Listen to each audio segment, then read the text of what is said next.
Have you ever felt that strange sudden desire to just let the phone ring? To hear the knock at the door and hope silently that the person on the other side simply goes away? Not because you're angry, not because you're shy, but because something inside you whispers, I just want peace. If so, you're not alone. And you're certainly not broken. In fact, you might be awakening to one of the most profound truths of growing older. A shift that few talk about, yet almost everyone feels. Today, we're diving deep into the quiet transformation that happens as we age. It's not about giving up. It's about letting go of noise, of pressure, of people-pleasing, and stepping into a life where peace matters more than popularity. Stay with me through this journey because by the end, you'll understand why this change is not only natural, but vital, and how it could actually add years of joy to your life. But before we begin, if this video resonates with you at any point, please give it a thumbs up.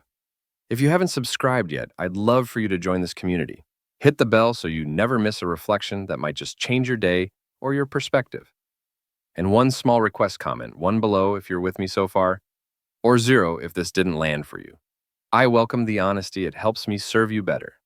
Now let's begin with the first reason. Your tolerance for nonsense drops to near 0. When you're young, the world feels endless. Every person is a potential friend, every event a memory waiting to be made. You absorb experiences like a sponge, collecting stories, social skills, heartbreaks, and victories. But along the way, something else happens too. You accumulate noise. Think back. How many times did you force a laugh at a joke that made no sense just to avoid awkwardness? How often did you listen to that one coworker drone on about drama that had nothing to do with you? How many shallow conversations did you entertain about celebrity scandals, bad weather, or diets you didn't care about?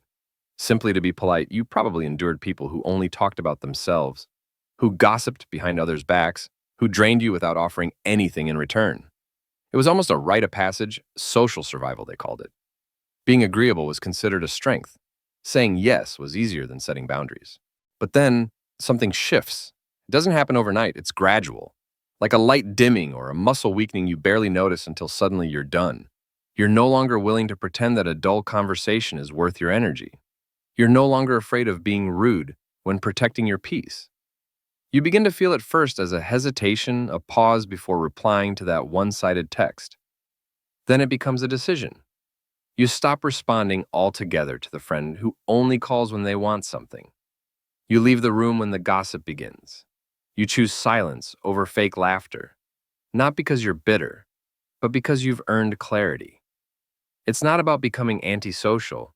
It's about becoming intentional. You recognize that every hour you give to something meaningless is an hour you take from something that matters. And in that realization lies power. You've spent years swimming in the ocean of other people's insecurities, performing politeness like a script, nodding to opinions that grated on your spirit. Now you want something else. You crave authenticity, depth, stillness.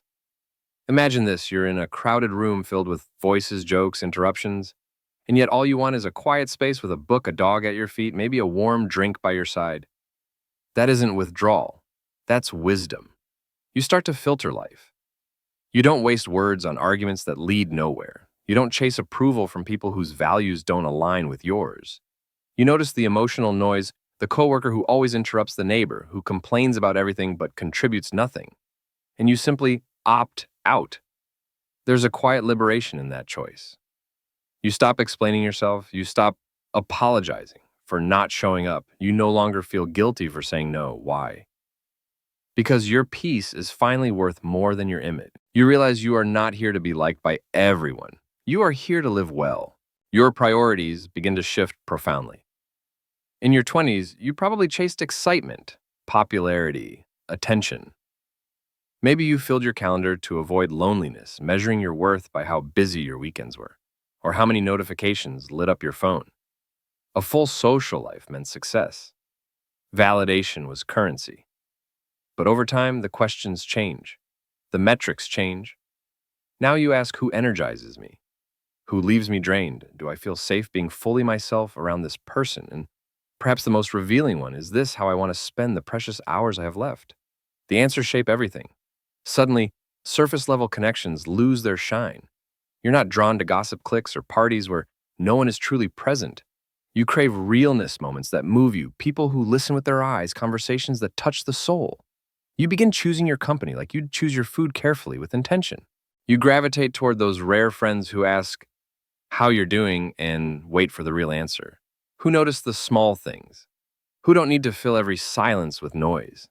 And if those people aren't available, that's okay too, because you've discovered something precious. Your own company is enough. A quiet evening alone isn't a failure, it's freedom.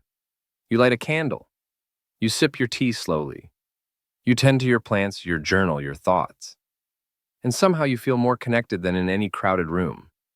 This shift doesn't mean you've stopped caring. It means you've started caring about the right things. You no longer chase popularity, you chase peace. You value moments that feel like truth. And you give yourself permission to walk away from anything that feels like performance. You see time changes your lens. Experiences soften your ego and sharpen your spirit. You realize that joy isn't found in being seen by everyone. It's in being truly known by a few. You stop tolerating things that used to seem normal. The friend who always makes backhanded compliments. The family member who drains every holiday gathering with passive aggression. The social events where you're expected to smile more than you feel. You've outgrown all of it. Instead, you lean into the slow, steady rhythm of what really matters. Morning light streaming through the curtains. The smell of fresh coffee. A handwritten note. A walk that clears your mind.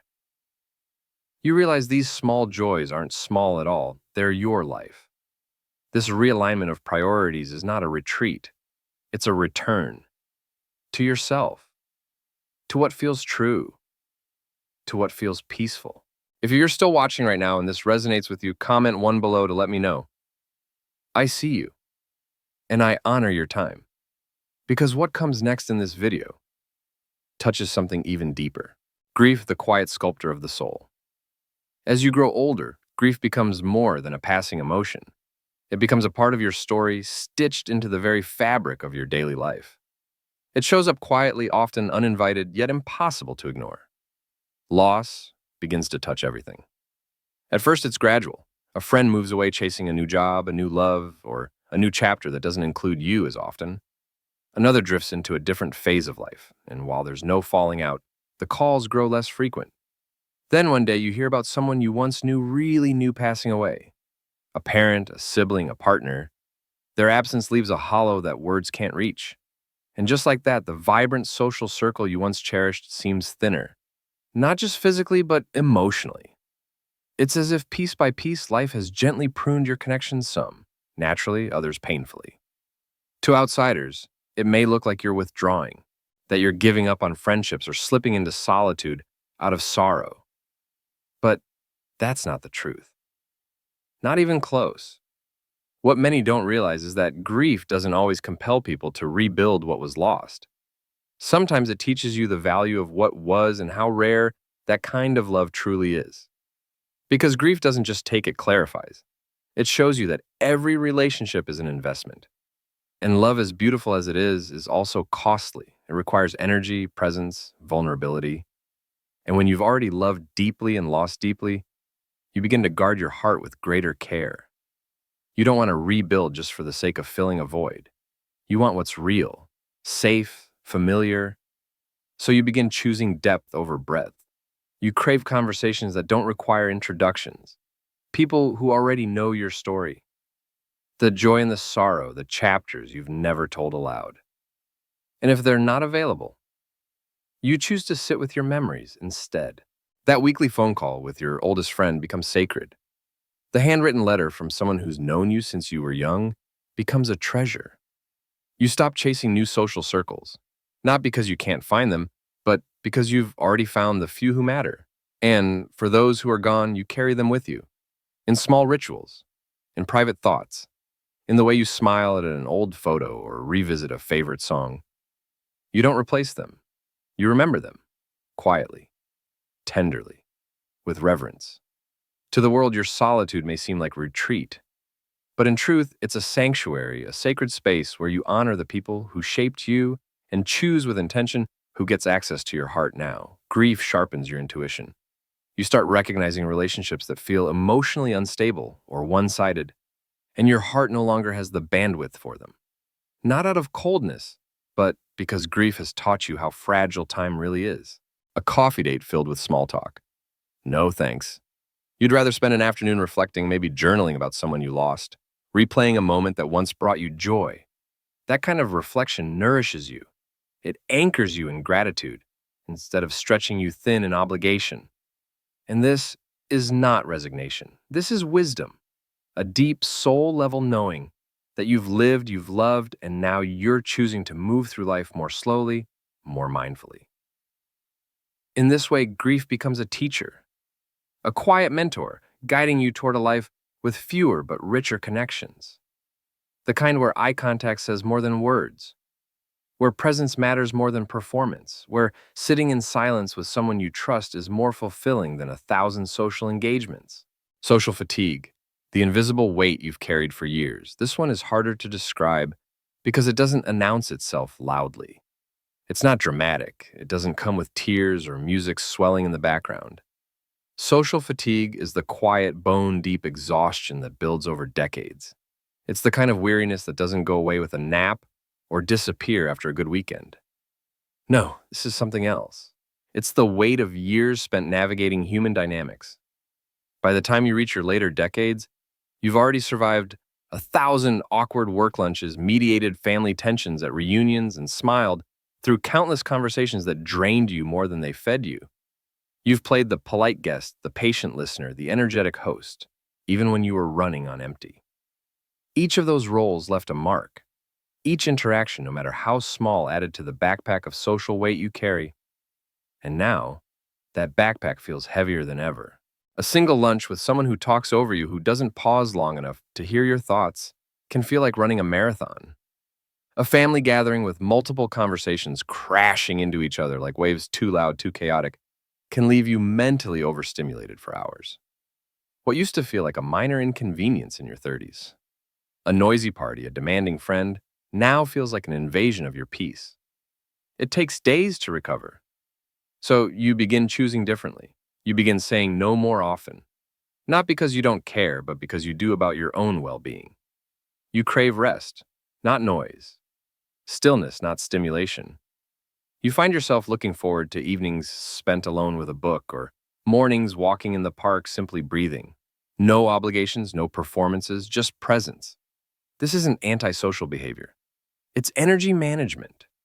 It's the wisdom to know that your time is limited and your energy is sacred. And here's something society doesn't say often enough. Older people aren't always lonely. In fact, many have never felt more connected to themselves, to nature, to the few people who truly see them. The myth that solitude equals isolation is just that, a myth.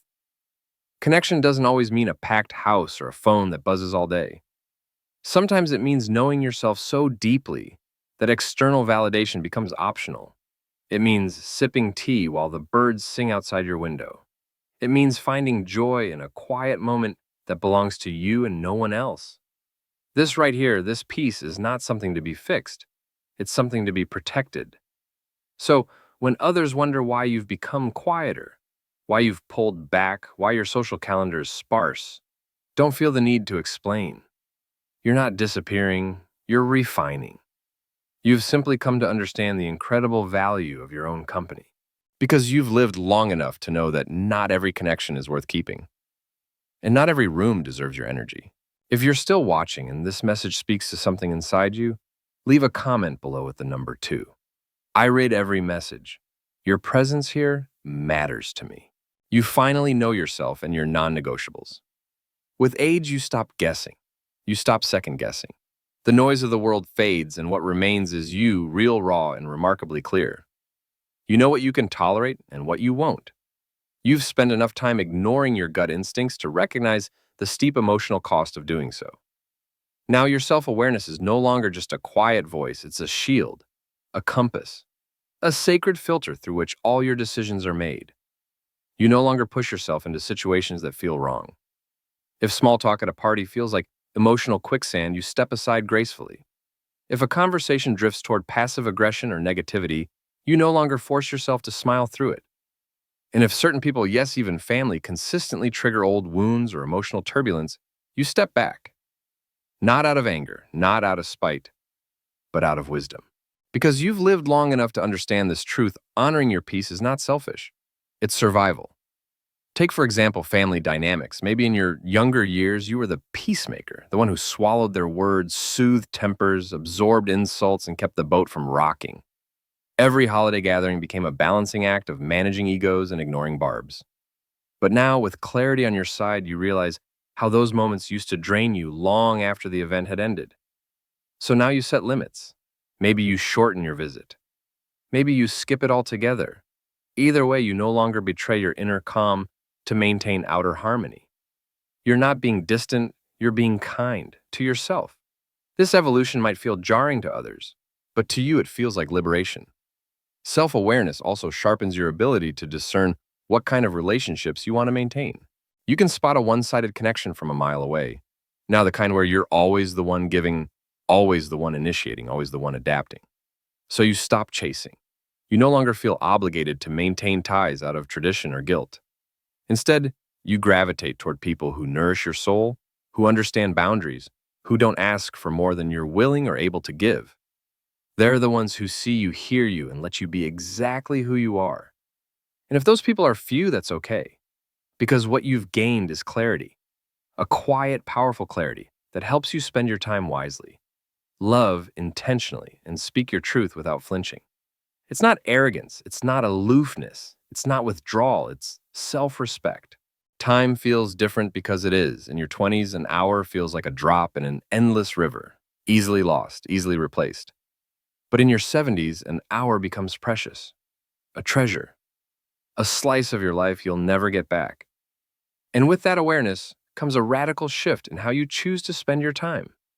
Suddenly, every coffee date, every phone call, every social gathering is weighed, not just in terms of schedule, but in emotional bandwidth. Does this add something to your life or take something away? This doesn't mean you dislike people. It doesn't mean you've stopped caring. Quite the opposite. It means you care deeply. So deeply, in fact, that you've become selective, intentional.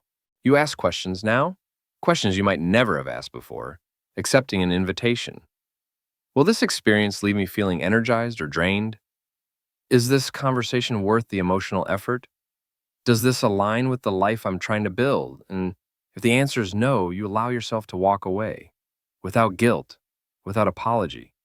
You begin to favor depth over distraction, meaning over momentum.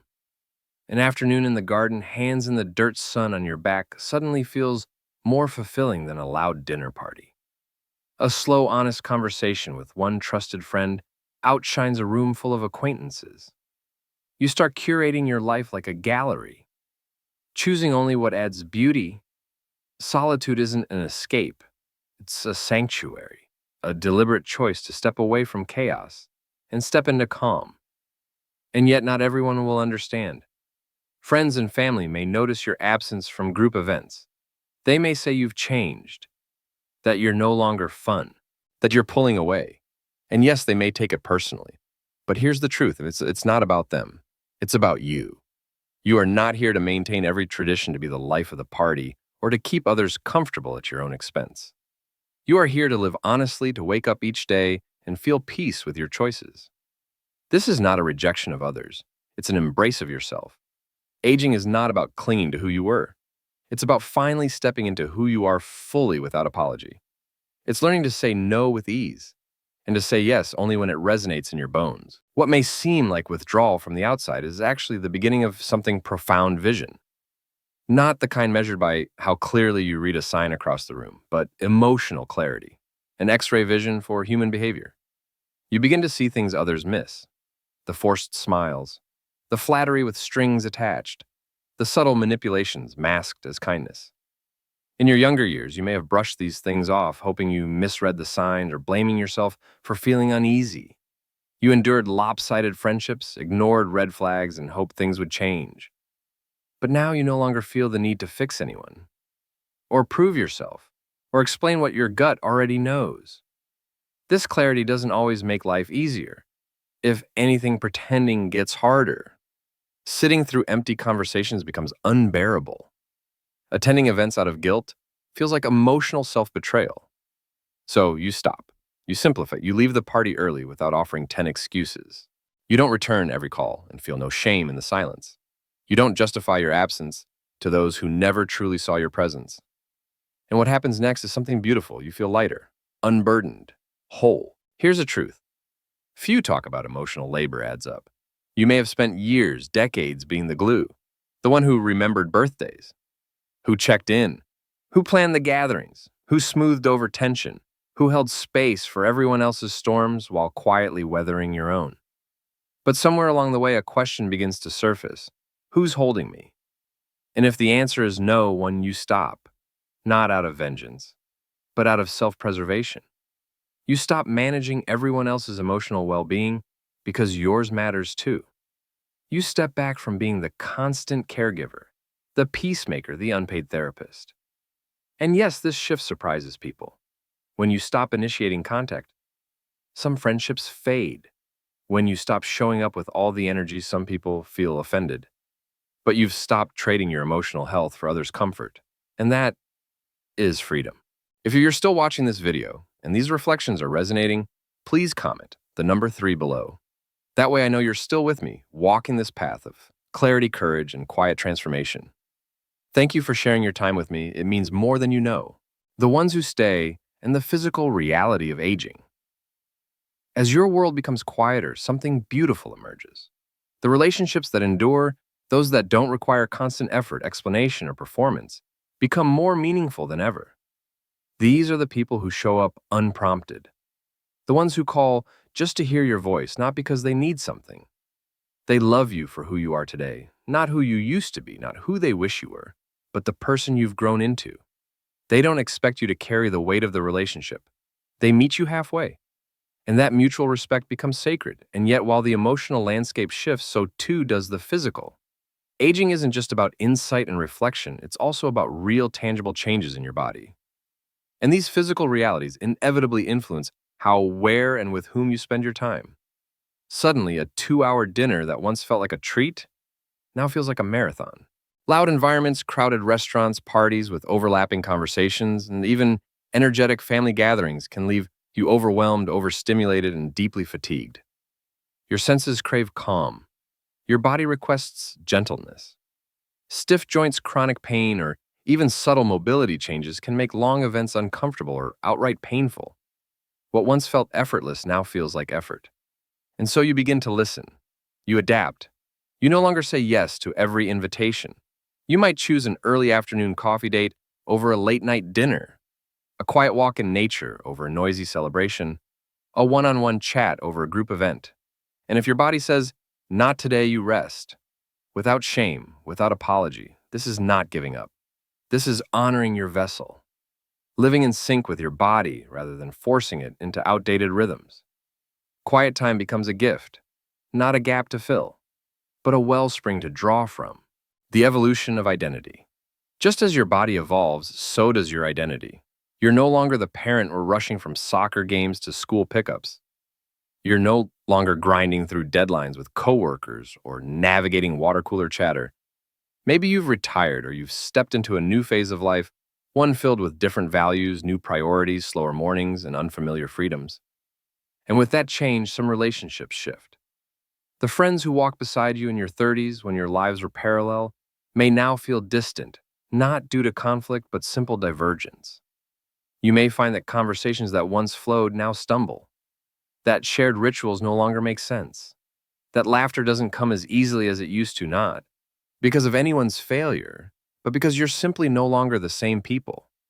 Letting go of these connections can feel bittersweet, but it's also an act of growth. You're not meant to carry every relationship forever, and life changes.